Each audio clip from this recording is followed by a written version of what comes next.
मैं डोमेस्टिक वर्करों के लिए काम करती हूँ, लेकिन इसके साथ साथ मैं कच्ची बस्तियों में भी काम करती हूँ।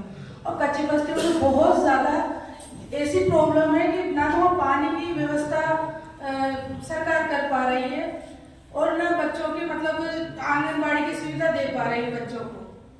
तो मतलब उनकी इतनी दयनीय हालत है कि जैसे गर्भवती महिलाओं को कुछ नहीं मिल रहा है और SC/ST माइनॉरिटी की ज्यादा महिलाएं काम करती है, झाड़ू पोछे का इस सब तरीके का काम।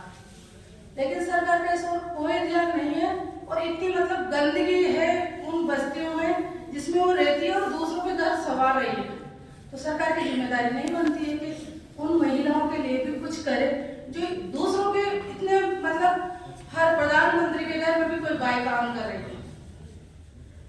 अगर वो समय पे बाई नहीं पहुंचे तो कहीं पर भी समय पे नहीं जा सकते। तो हम महिलाएं जो काम कर रही है, हम इतनी मतलब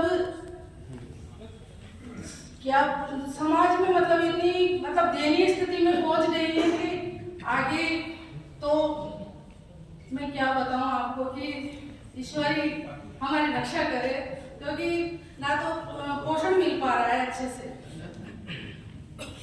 तो ऐसा कोई NGO या फाउंडेशन ऐसा कुछ ऐसा चलाए जिससे कच्ची बस्तियों में भी पोषण की व्यवस्था हो और इनके बच्चों के स्वास्थ्य के ऊपर, शिक्षा के ऊपर, इस सब के ऊपर भी काम हो।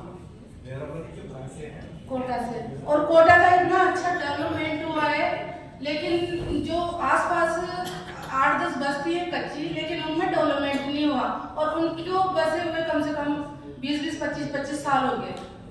लेकिन सरकार बोलती है ये फॉरेस्ट की जगह है।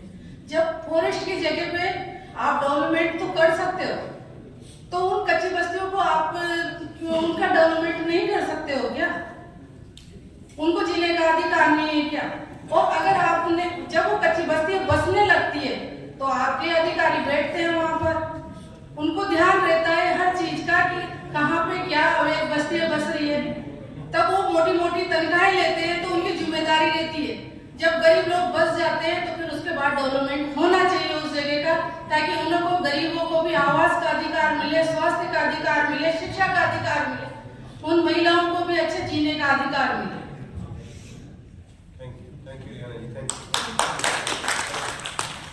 हमारे बीच में चिन्मयी भी हैं जो भी बात करना चाहती हैं।